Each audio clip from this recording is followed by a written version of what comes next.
Frères et sœurs bien-aimés en Jésus-Christ, je vous salue dans le précieux nom de Jésus. Nous avons encore cette belle opportunité de partager avec vous la parole de Dieu. Le texte pour la méditation se trouve dans les Lamentations, chapitre 3, le verset 18 jusqu'au verset 31. Lamentation 3, 18 à 31. Ma force est perdue. Je n'ai plus d'espérance en l'Éternel.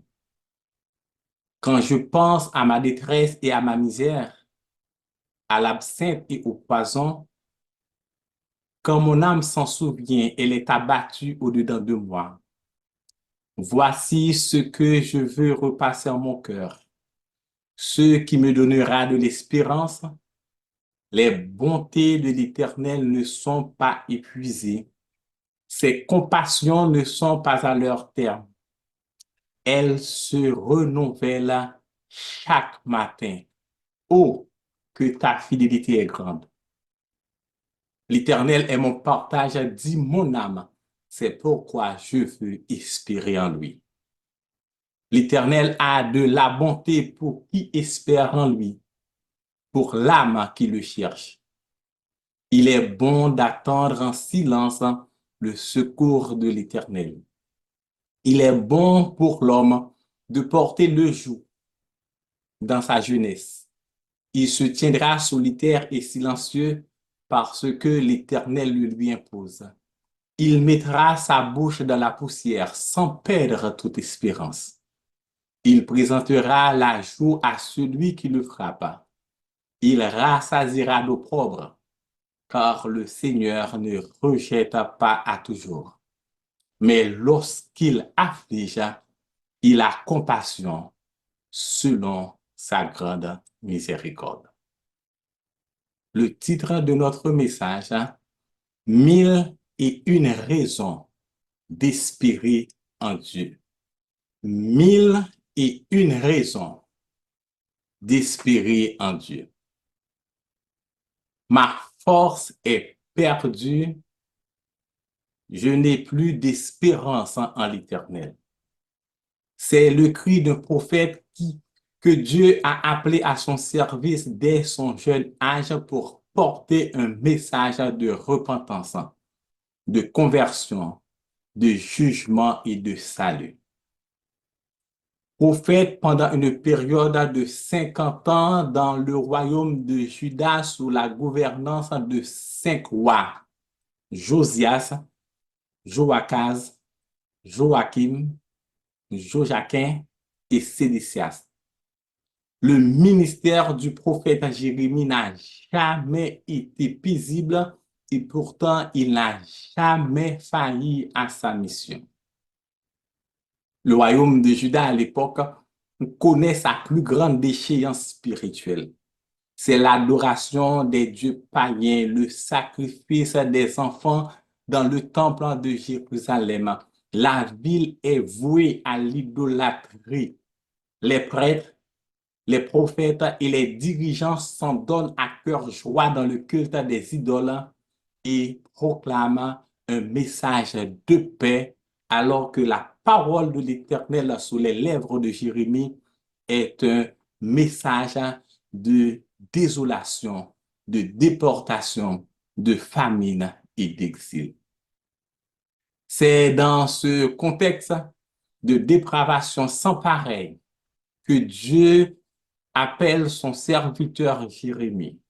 En Jérémie 1, les versets 8 à 10, l'Éternel dit à Jérémie, ne dis pas je suis un enfant, car tu iras vers tous ceux auprès de qui je t'enverrai. Et tu diras tout ce que je t'ordonnerai. Ne les crains pas, car je suis avec toi pour te délivrer, dit l'Éternel. Et l'Éternel étend sa main et touche la bouche du prophète et lui dit, voici, je mets mes paroles dans ta bouche. Regarde, je t'établis aujourd'hui sur les nations et sur les royaumes pour que tu arraches et que tu abattes, pour que tu ruines et que tu détruises, pour que tu bâtisses et que tu plantes. La parole de Dieu sur la bouche de Jérémie n'attire pas la foule, mais c'est la parole de Dieu. Et la parole de Dieu est certaine et véritable. Elle s'accomplira. Ce que l'Éternel ne voulait pas arriver en envoyant son serviteur annoncer au peuple de renoncer à leur mauvaise voie, arriva. Jérusalem est siégée par les Chaldéens. Les murailles de la ville sont détruites. Le temple de Salomon est ravagé. Les ustensiles sacrés du temple ont été amenés à Babylone. L'intelligentsia du pays est partie en captivité. Les jeunes filles sont violées. Bref, le pays est en ruine. C'est la honte et la désolation partout. À la vue de cette destruction, le prophète Jérémie écrit ceci en Jérémie 20, le verset 14. Maudit soit le jour où je suis né, le jour où ma mère m'a enfanté, qu'il ne soit pas béni. Maudit soit l'homme qui annonça à mon peuple, à mon père, cette nouvelle. Un fils, un garçon est né. Et pour tout ce que Dieu prévoit de faire dans ce pays, il refuse à Jérémie d'avoir une épouse dans ce pays. En Jérémie 16, les versets 1 jusqu'au verset 5, la parole de l'Éternel fut adressée à Jérémie en ces mots: tu ne prendras point de femme et tu n'auras dans ce lieu ni fils ni fille, car ainsi parle l'Éternel sur les fils et les filles qui naîtront en ce lieu, sur leurs mères qui les auront enfantés et sur leurs pères qui les auront engendrés dans ce pays. Ils mourront consumés par la maladie. On ne leur donnera ni larmes, ni sépulture. Ils seront comme du fumier sur la terre. Ils périront par l'épée et par la famine, et leurs cadavres serviront de pâture aux oiseaux du ciel et aux bêtes de la terre, car ainsi parle l'Éternel: n'entre pas dans une maison de deuil, n'y va pas pleurer, te lamenter avec eux, car j'ai retiré à ce peuple ma paix, dit l'Éternel, ma bonté et ma miséricorde. Et ça nous fait penser à notre cher Haïti. Dans cette même veine, Jérémie, dans Lamentation 3, 4, le verset 9 dit: ceux qui périssent par l'épée sont plus heureux que ceux qui périssent par la faim. Le prophète est au fond de l'abîme. Le prophète est en proie à la désolation. Le prophète est en pleine détresse. Mais comme un sursaut qui permet d'échapper à sa descente aux enfers, le prophète trouva de bonnes raisons d'espérer en Dieu. Voici ce que je veux repasser en mon cœur, ce qui me donnera de l'espérance. Donc, le titre de notre message: 1001 raisons d'espérer en Dieu. Oui, il y a 1001 raisons d'espérer en Dieu, mais le prophète Jérémie, dans ses lamentations, nous en donne 3. La première, c'est la bonté de Dieu. D'où notre premier point: les bontés de l'Éternel sont inépuisables. Le verset 22, voici ce que je veux repasser en mon cœur, ce qui me donnera de l'espérance. Les bontés de l'Éternel ne sont pas épuisées. Mais bien aimé, Dieu est bon et il demeure bon. La bonté fait partie du caractère de notre Dieu. La bonté, selon les dictionnaires, est caractérisée par ce qui est conforme au bon, au bien, aux valeurs morales. C'est la disposition de quelqu'un à être bienveillant, compatissant, charitable. Le Dieu de la Bible qui a créé l'univers et tout ce qui respire est bon et manifeste sa bonté dans l'œuvre de ses mains en créant toutes choses. C'est ainsi qu'au 6e jour de la création, Dieu regarde tout ce qu'il avait fait et voit que c'était très bon. À travers la Bible, Dieu se présente comme celui qui est bon, comme celui qui prend plaisir à faire du bien à ses créatures. En Jérémie 9, le verset 24, l'Éternel parle à Jérémie et dit, je suis l'Éternel qui use de bonté, de jugement et de justice sur la terre, car je trouve mes délices en ces choses-là. La bonté de Dieu est un bien sur lequel l'homme peut compter, peu importe sa situation. Le juste comme le méchant, le bon comme le mauvais.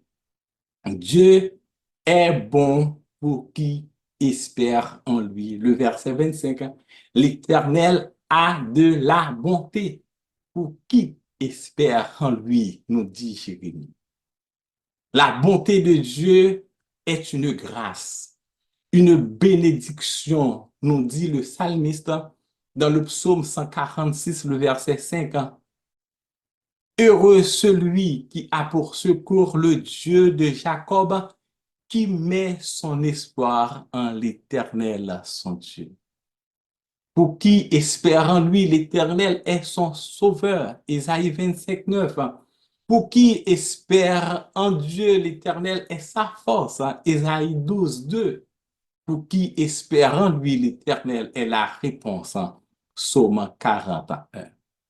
C'est grâce à l'amour fidèle de Dieu que nous sommes sauvés et que nous avons l'espérance de la vie éternelle.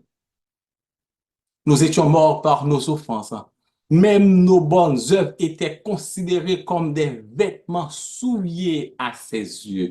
Mais dans son amour et sa bonté, Dieu nous a adoptés dans sa famille et a fait de nous des enfants de sa grâce. Dieu est bon pour qui espère en lui, mais Dieu est aussi bon pour l'âme qui le cherche. Toujours le verset 25, l'Éternel a de la bonté pour qui espère en lui, pour l'âme qui le cherche. Il n'y a pas de plus bel exemple que David dans le psaume 34, les versets 4 à 10, quand il dit, j'ai cherché l'Éternel et il m'a répondu et il m'a délivré de toutes mes frayeurs. Quand on tourne vers lui les regards, on est rayonnant de joie et le visage ne se couvre pas de honte.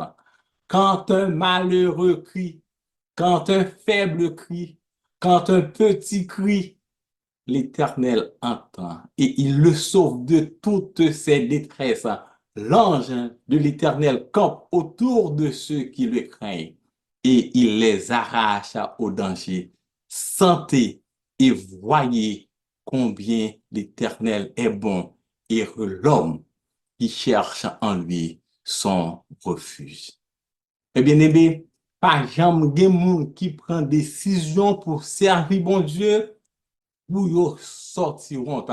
Parce que bon Dieu a changé honte yo en sujet de gloire. Bon Dieu a changé lamentation yo en sujet de lamentation et tristesse yo en sujet de joie. Bon Dieu a changé deuil yo en allégresse. Et même s'il ne le fait pas, Dieu reste bon parce que tout ce que Dieu fait, c'est pour notre plus grand bien et pour sa gloire. Car Dieu ne répond pas toujours positivement à notre prière et toute réponse de Dieu, positive ou négative, est une grâce. Cherchez l'Éternel pendant qu'il se trouve, car l'Éternel est près de tous ceux qui le cherchent avec sincérité. Et quiconque en cherche se laisse trouver par Dieu. Les riches Zachée cherche à voir qui était Jésus.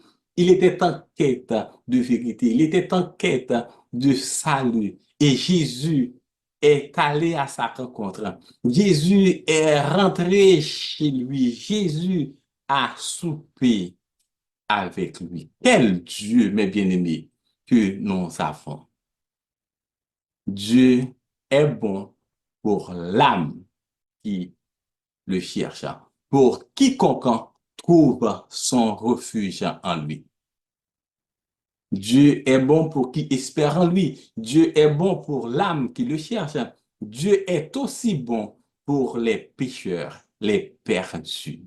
L'apôtre Paul, autrefois persécuteur de l'évangile, ennemi de la croix, dans l'épître aux Romains, le chapitre 5, les versets 5 et 6 déclarent cette vérité. L'espérance ne trompe point parce que l'amour de Dieu est répandu dans nos cœurs par le Saint-Esprit qui nous a été donné, car lorsque nous étions encore sans force, Christ, au temps marqué, est mort pour des impies.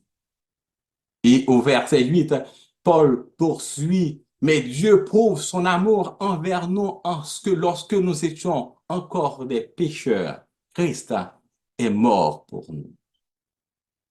Eh bien aimé, Dieu ne voulant pas qu'aucun périsse, mais voulant que tous arrivent à la repentance, il use de patience envers nous. Et ce que Dieu désire, nous dit Ézéchiel 33, le verset 11, ce n'est pas que le méchant meure, mais c'est qu'il change de conduite et qu'il vive. Donc revenez de votre mauvaise voie. La bonté de Dieu pousse l'homme à la repentance. Donc, ne résiste pas à l'amour de Dieu. Comme un bon disciple de Jésus-Christ, nous avons pour mission d'annoncer l'évangile, d'annoncer cette bonne nouvelle pour le salut de l'homme pécheur qui est complètement désespéré. Comme Jérémie, nous devrions pleurer et lamenter sur le monde qui vit loin de Dieu et leur annoncer qu'on peut espérer encore parce que les bontés de Dieu ne sont pas épuisées, que le jugement de Dieu est aussi proche, que le temps est accompli et le royaume de Dieu est proche. Il faut se repentir, il faut croire à l'évangile. À tous ceux qui sont désespérés, découragés, démoralisés par le poids du péché, par les circonstances de la vie, on peut espérer encore, car Dieu est plein de bonté et Dieu sauve encore. La bonté de Dieu est la raison qui pousse Jérémie à espérer en lui. Croyez-vous en la bonté de Dieu? La première raison pour Jérémie d'espérer en Dieu, c'est sa bonté. La deuxième, c'est sa compassion. C'est la compassion de Dieu. D'où le deuxième point, les compassions de Dieu sont infinies. Le verset 23, ces compassions ne sont pas à leur terme. Notre Dieu, mes bien-aimés, est un Dieu compatissant. Il n'est pas un Dieu lointain qui reste assis sur son trône et nous regarde de haut. Et le psalmiste David, qui a vécu une expérience enrichissante avec Dieu, déclare dans le psaume 103, le verset 13, comme un père a compassion de ses enfants, l'Éternel a compassion de ceux qui le craignent. Dieu qui a annoncé par la bouche du prophète Jérémie le jugement de la déportation du royaume de Juda, et cela s'est arrivé. C'est le même Dieu qui déclare en Jérémie 12, verset 15, j'aurai de nouveau compassion d'eux et je les ramènerai chacun dans son héritage, chacun dans son pays. Ils ont été désobéissants. Dieu les a châtiés, mais dans sa bonté et sa compassion, Dieu va les restaurer. Et comme dit Job, en Job 5, 18, il fait la plaie, il la bande, il blesse et sa main guérit. David, après sa désobéissance à Dieu, plaide la compassion de Dieu. Lorsque Dieu se présente en devant David et lui, il dit entre eux, et lui présentant de choisir entre trois fléaux. David, en 1 Chronique 21, le verset 12, entre 3 années de famine ou 3 mois de guerre pendant lesquels le pays sera détruit par ses adversaires et atteint par l'épée de ses ennemis, ou 3 jours pendant lesquels l'épée de l'Éternel et la paix seront dans le pays. David répond à l'Éternel, je suis dans une grande angoisse. Oh, que je ne tombe entre les mains, que je tombe entre les mains de l'Éternel, car ses compassions sont immenses, mais que je ne tombe pas entre les mains des hommes. Parce que les hommes sont sans pitié, les hommes sont sans miséricorde, les hommes sont sans cœur, mais notre Dieu est un Dieu de compassion et il l'exerce selon sa grande miséricorde. Je comprends le prophète Jérémie quand il dit au verset 31 et 32, car le Seigneur ne rejette pas à toujours, mais lorsqu'il afflige, il a compassion selon sa grande miséricorde. Si la compassion est un sentiment de pitié qui nous pousse à être sensibles aux souffrances de l'autre et à partager ce qu'il ressent avec la volonté de l'aider, la miséricorde de Dieu, c'est la bonté par laquelle Dieu fait grâce aux pécheurs. Dieu ne nous donne pas ce que nous méritons. Nous méritons normalement la mort, la colère de Dieu, le jugement, la condamnation de Dieu. Mais Dieu, dans son amour infini, dans sa bonté fidèle, dans sa compassion et sa miséricorde, Dieu nous donne le salut que nous n'avons pas mérité. Encore, le psalmiste David enchaîne avec le psaume 103, les versets 9 et 10. L'Éternel est miséricordieux et compatissant, lent à la colère et riche en bonté. Il ne conteste pas sans cesse.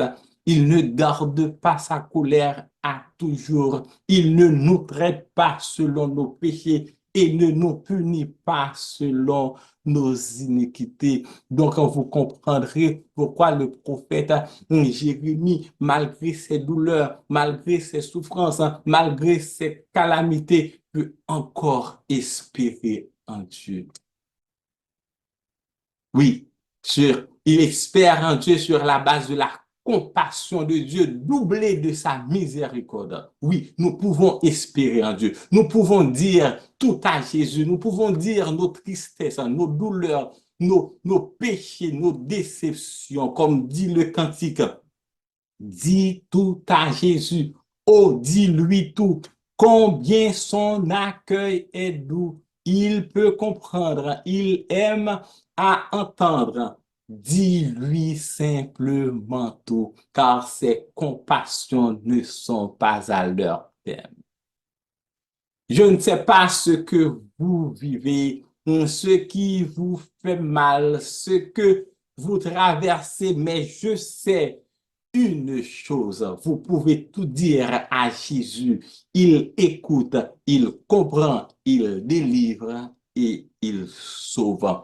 Donc, cherche l'appui du Maître, soumets-lui tout ton être, alors tu pourras être partout plus que vainqueur. Nous avons 1001 raisons d'espérer en Dieu. La première pour Jérémie, c'est la bonté de Dieu. La deuxième, c'est la compassion de Dieu. Et finalement, la troisième, c'est la fidélité de Dieu. D'où notre troisième point, la fidélité de Dieu est grande. Oh, que ta fidélité est grande.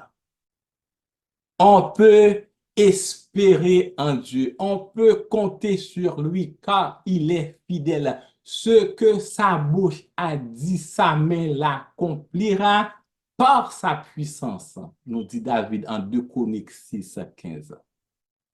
Nombre 23, 19, Dieu n'est pas un homme pour mentir, ni fils d'un homme pour se repentir. Ce qu'il a dit, ne le fera-t-il pas? Ce qu'il a déclaré, ne l'exécutera-t-il pas? Notre Dieu est un Dieu de parole. Notre Dieu est un Dieu d'alliance. Notre Dieu est un Dieu fidèle. Il a fait alliance avec Abraham, il l'a renouvelé avec Isaac, il l'a réitéré avec Israël. Et d'Israël sort le Messie, Jésus, le roi des rois qui siège sur le trône de David éternellement. Et de lui vient le salut que Dieu a préparé bien avant la fondation du monde. Dieu est fidèle, c'est pourquoi je veux espérer en lui, nous dit Jérémie.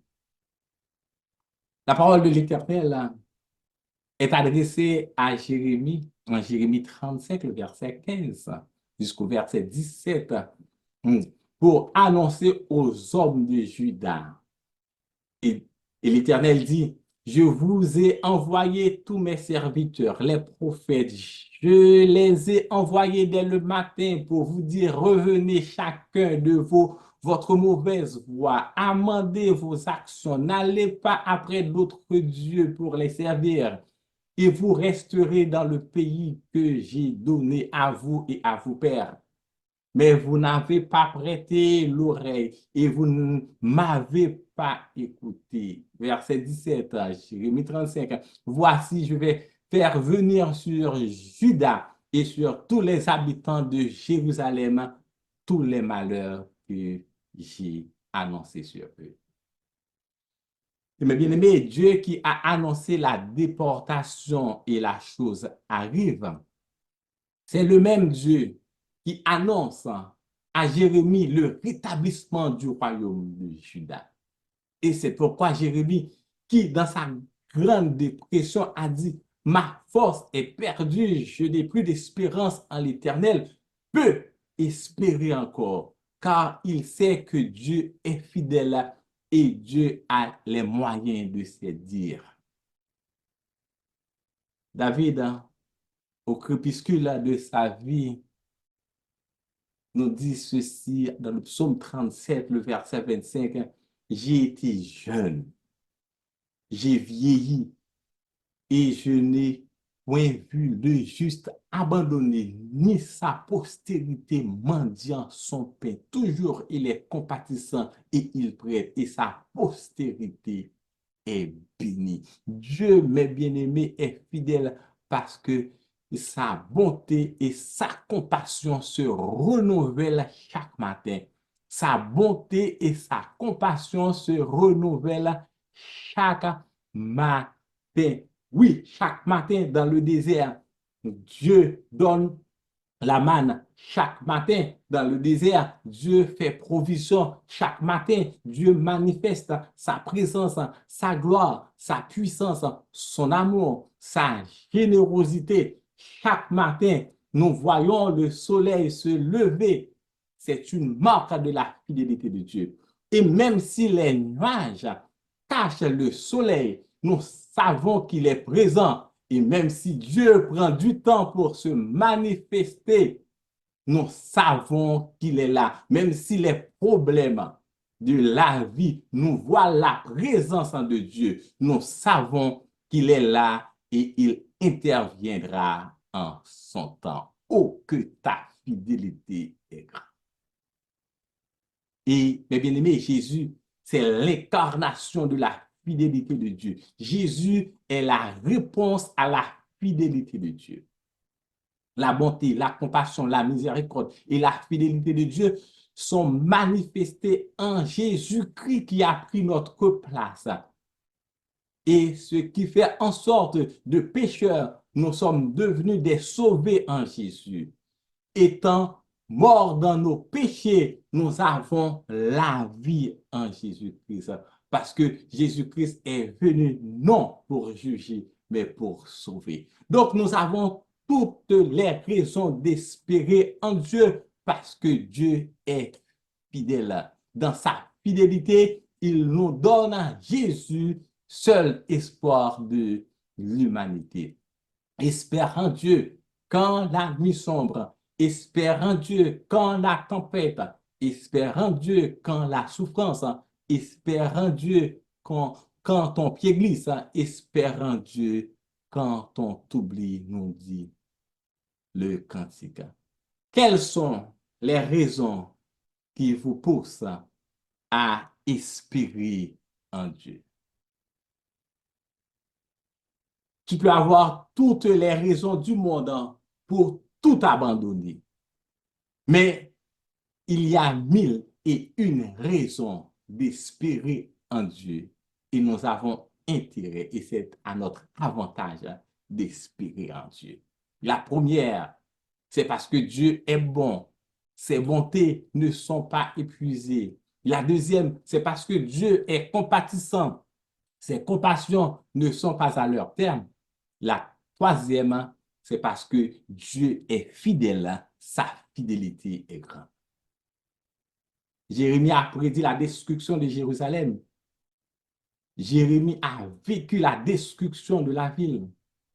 Les souffrances, les calamités, la famine, la violation des jeunes filles sous ses yeux, la trahison, sa vie était en danger, il était emprisonné, jeté dans une citerne. Malgré tout, il a fini par réaliser que son seul espoir est en l'Éternel. Le prophète déclare au verset 4, l'Éternel est mon partage.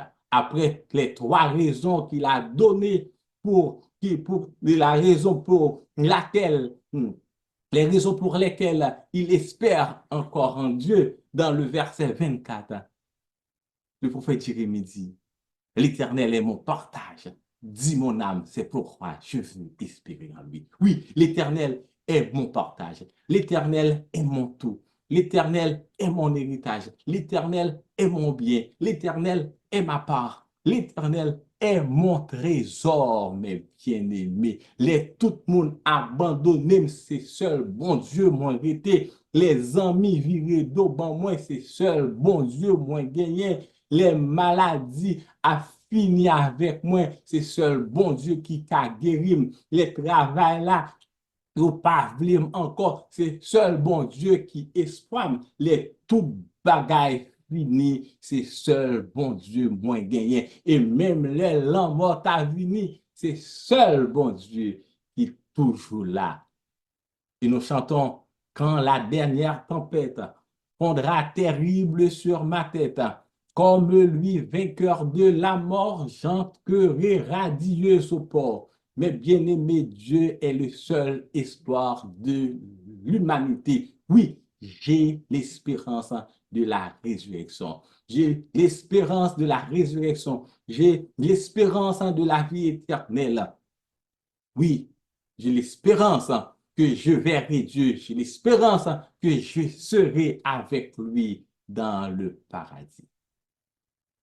Moïse, dans une intimité avec Dieu sur le mont Sinaï, de faire cette déclaration et demande à Dieu, fais-moi voir ta gloire. Et l'Éternel dit à Moïse, je ferai passer devant toi toute ma bonté et je proclamerai devant toi le nom de l'Éternel.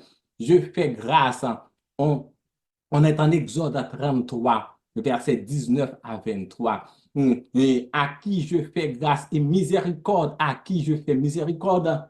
Et l'Éternel dit, tu ne pourras pas voir ma face, car l'homme ne peut me voir et vivre. Voici un lieu près de moi, tu te tiendras sur le rocher. quand ma gloire passera, je te mettrai dans un creux du rocher, je te couvrirai de ma main jusqu'à ce que j'ai passé. Tu te tiendras sur le rocher, tu ne peux pas me voir. Et le rocher représentant Jésus-Christ. Donc, lorsque Dieu passe, étant donné que Moïse était sur le rocher et le rocher représentant Jésus-Christ. Donc, Dieu passe et Moïse voit en Jésus toute la bonté. Il voit la bonté de Dieu, la miséricorde de Dieu, toute sa compassion à travers Jésus-Christ. Parce qu'en Jésus, Dieu a déposé toute sa bonté, toute sa compassion, tout son amour. Et c'est la raison pour laquelle je peux dire haut et fort, Jésus est mon rocher. Jésus est ma lumière. Jésus est ma sagesse. Jésus est mon salut. Jésus est ma retraite. Jésus est mon espérance. Jésus est mon rocher, un abri sûr pour nos cacher, mes bien-aimés. Donc, il y a plus que 1001 raisons d'espérer en Dieu. Jésus est le seul espoir de l'humanité. On peut garder espoir parce que Jésus vit. On peut garder espoir parce que Jésus est en nous. On peut garder espoir parce que Jésus est mort pour nous. On peut garder espoir parce que Jésus est ressuscité.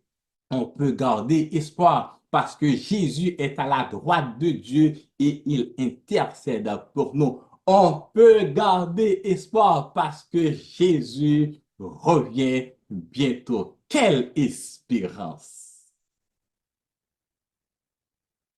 Qui d'entre vous n'a pas encore cette espérance? Qui d'entre vous n'a pas Jésus dans sa vie? Qui d'entre vous n'a pas l'espérance de la vie éternelle? Aujourd'hui, Jésus se tient à la porte et il frappe. Si vous entendez sa voix, n'endurcissez pas votre cœur. Le monde a besoin de cette espérance. Et à l'instar de Jérémie, soyons le porte-parole de Dieu pour annoncer cette bonne nouvelle de l'espérance. Soyons porteurs de cette espérance. Notre espérance n'est pas dans ce monde. Notre espérance n'est pas dans les trésors de ce monde, ni dans la philosophie de ce monde, ni dans la gloire de ce monde.